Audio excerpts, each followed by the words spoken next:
Mesa Verde National Park is known for its ancient cliff dwellings and sits on a mountaintop in southwest Colorado.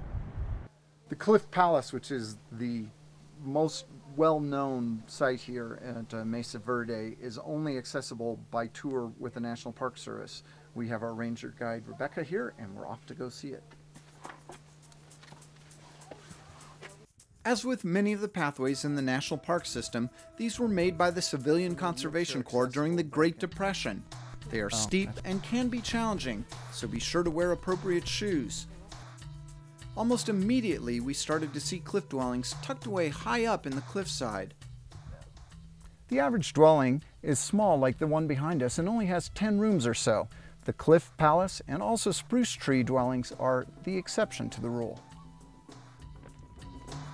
So there's tours like every half an hour, 9 to 5, kind of? All day long. The environment today is very much like what would have been found when the ancestral Puebloans lived here. There are actually more pinyon and juniper today, since these were cut down by the ancestral Puebloans for use in construction and as fuel. As we neared the Cliff Palace, it seemed surreal that these large structures would be tucked away in these cliff walls. When you actually arrive, the size of the site is just unbelievable. Around 1400 years ago, people first began to live at Mesa Verde. For more than 700 years, a successful civilization existed here, and at the height of their success, built these impressive structures. They used the overhanging cliffs to their advantage, and that these structures have stood the test of time is a testament to their ability as builders. The Cliff Palace has 150 rooms and 23 kivas. This many kivas means it's more of a ceremonial and meeting place than actually a living quarters. The round kivas are still used today by the modern Pueblo Indians of New Mexico as ceremonial structures.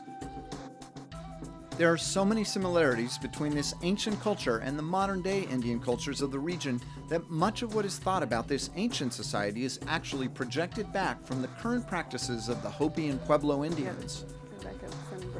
The construction materials for these villages is sandstone formed into bread loaf-sized bricks, utilizing dirt and water to make a mud mortar. In the late 1200s, within a generation or so, the people of this ancient civilization moved away for reasons not totally understood.